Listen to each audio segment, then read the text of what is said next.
Psilocybin, the famed compound in magic mushrooms long associated with trippy visuals and spiritual awakenings, is now being viewed through a very different lens, as a potentially powerful anti-inflammatory agent.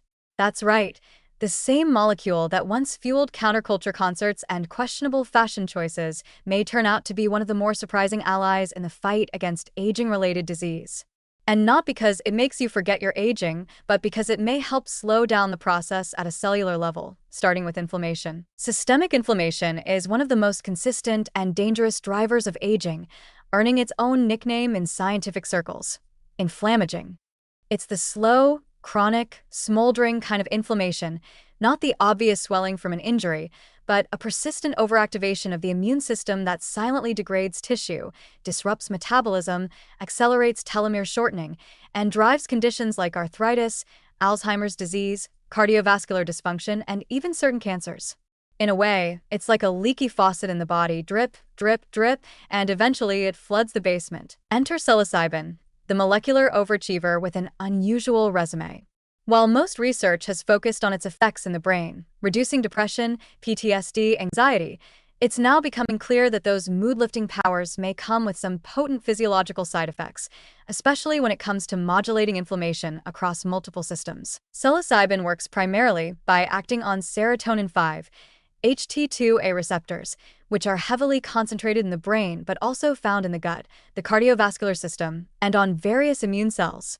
Serotonin, often framed as a happiness molecule, is actually a key immunomodulator, and its signaling pathways help determine whether your body's inflammatory responses are set to simmer or boil. In animal studies and early human data, psilocybin has been shown to reduce pro-inflammatory cytokines, those tiny protein messengers that call in the immune troops and keep them on high alert, sometimes longer than they're welcome.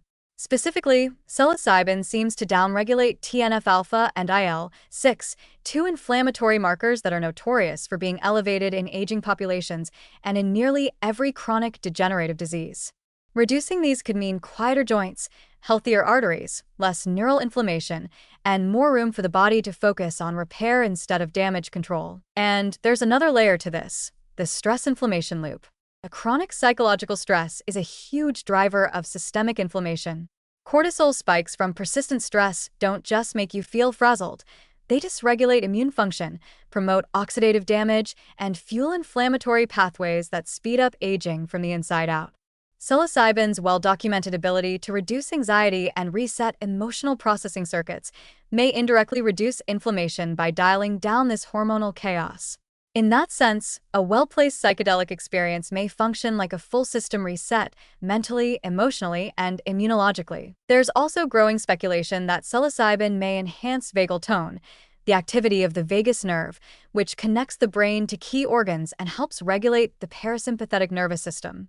Better vagal tone is associated with lower inflammation, improved heart rate variability, and greater resilience to stress.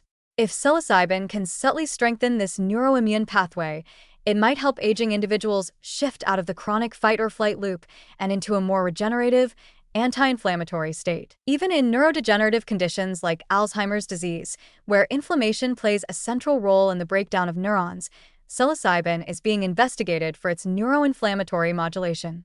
While full clinical validation is still ahead, early models suggest it may reduce microglial activation, the brain's own immune cells that, when overactive, contribute to cognitive decline and synaptic loss. So we're not just talking about soothing sore joints, we're talking about protecting brain function in a very literal, structural way. Of course, none of this means psilocybin is ready for over-the-counter use as an anti-inflammatory supplement, at least not yet. The research is still in its early stages, especially for long-term, low-dose regimens, and psychedelic compounds come with their own set of regulatory, psychological, and logistical complexities. But the idea that a compound best known for dissolving ego boundaries may also dissolve inflammatory pathways is as promising as it is poetic. In the context of healthy aging, the implications are huge. If psilocybin can lower systemic inflammation without the side effects of NSAIDs, corticosteroids, or biologics, it could represent an entirely new class of anti-aging therapy, one that works not by suppressing immune function, but by restoring its balance and resetting its tone. It's not about numbing the body's alarms, but recalibrating the system so those alarms only sound when truly necessary. So while psilocybin may still carry cultural baggage from its psychedelic past, its future might look a lot more clinical and surprisingly anti-inflammatory. Whether through reducing cytokines, enhancing vagal tone, quelling neuroinflammation, or calming the emotional triggers that feed it all, magic mushrooms may offer a molecular peace treaty between aging cells and the immune system that's been fighting them for far too long.